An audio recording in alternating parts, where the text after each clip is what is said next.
the Gransfors debarking draw knife. It is a draw knife because the handles are just in front of the blade here. You can sort of work a bit with it pushing, but it's not as great. So about 5mm thickness of steel. And one thing that surprises me, when you look at this bevel, you go, oh blimey, that must be about 45 degrees. But using a protractor and putting the protractor on, I'm measuring that at 35 degrees exactly. So this is a single 35-degree bevel. Don't really want to put a secondary bevel on this. This is how they're made. If you've got severe damage on the blade, I would suggest that you hollow grind this. A bench grinder is great for that. To set up a little jig, have a look in Sharp. It shows you exactly how to do this.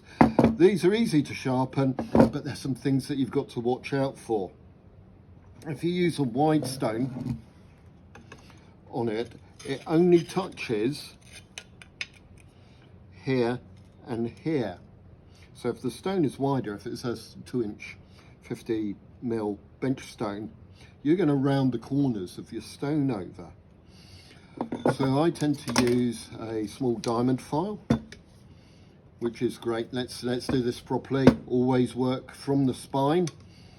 I place a finger right on the bevel, and all my hand is as close to that bevel as possible.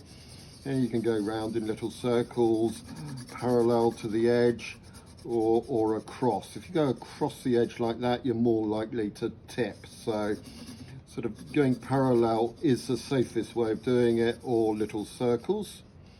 And again, I'm putting most wear sort of more on the corners of the sides of this diamond chisel. You can use a canoe stone. I tend to use the flat side, and again, gripping it right at the tip, I can work in little circles or parallel to the edge. Canoe stones tend to be really quite coarse. They're used most often on bill hooks, slashers and other coppicing tools. You really do need a finer one as well. A finer one would be a natural stone, just to finish off. And again, on the back, you don't want to use the full width because it is swept. They all have a sweep and a reverse crown as well. So I just use the tip, go around in little circles, just using the tip. These stones are great if you are debarking, and if you've got gravel in the bark or small stones in the bark, you are going to damage the edge. And it's not a fine finishing tool, it's just for stripping the bark off. I also use this for legs on the shaving horses or high benches. You can use them for making fence posts or whatever, or really nicely finishing off poles, in which case you do want to go finer. And so the diamond stones are great for that. Notice I'm working into the edge and there's a possibility of me damaging myself. Always work from the spine over the edge like this. I also get acrylic blocks like this with abrasive films, self-adhesive abrasive films if you really want to go fine. And these can give you a pretty reasonable polish. You can strop after, but it's not really necessary unless you're doing the finest of works. This has got little nicks in. It's not in the best of condition, but it is a tool that will get damaged. There's a little nick there, some more up there, and I'll just work this out slowly. The most important thing is you can see how I'm holding the stone in my hand like this, and all the pressure is above the bevel. And just go round in circles. This should be soaked in water. If you don't use these canoe stones or even cigar stones, for example, without a cutting fluid, they will wear out a lot quicker. And again, just on the back, just using the tip, going round and up.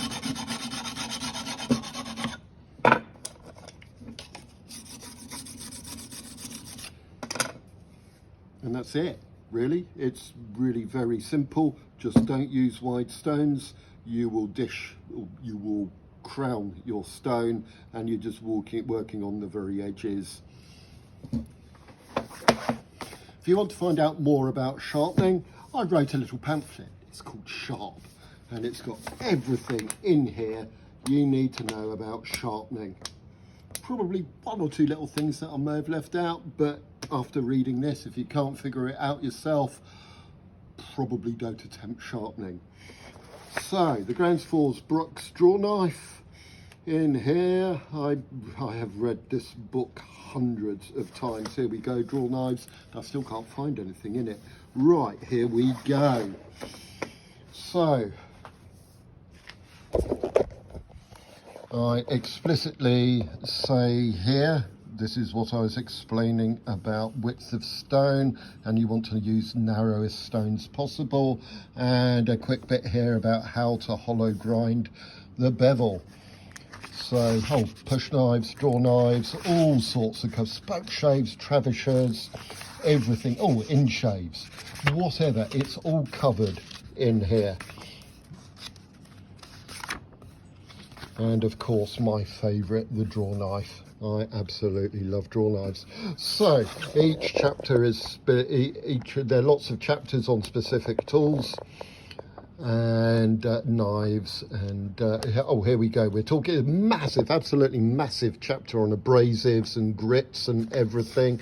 Some electron microscope and photographs. This is amazing. This is a Mora 120 or 106 knife under electron microscope, and this really is zoomed in here. That's 2 microns width, so these scratches right near the edge are probably coming on for one micron. This looks absolutely horrendous, doesn't it? But this is razor sharp. It passes so many of the tests. Anyway, more electron microscope photographs, courtesy of Plymouth University. Here I'm talking about grinds, all the different grind sweeps. Here, how wood cuts. This is really important, how to understand. There's lots of information here. What is sharp? We need to understand and test for sharpening.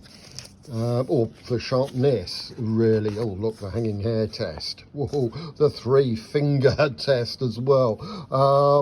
The Murray-Carter 3-finger test. I don't necessarily recommend it if you're a beginner, but here, wood. Cut some wood. That's the best way to understand how sharp your knife actually is. And how we use the stroke that we use for sharpening is really important. Do read the introduction. It's got some very valuable information in here, and well, also read the introduction. Tell us a little bit about me. Right, that's Sharp. Brilliant book, got some great reviews. We only sell it through our website or a few people around the world. Wood Tamer in Australia, North House Folk School in America, Titus Baptist in Holland, the Spoon Crank, Dio sells it as well. So not many people sell it around the world. You can always go to my website and buy it. It's always available there. We do not sell on Amazon. They take far too much money. We can't afford to sell on Amazon. My other book, Shaving Horses, Lap Shaves and Other Woodland Vices, is my first book. I actually wrote this when halfway through writing this. This took 3 years to write.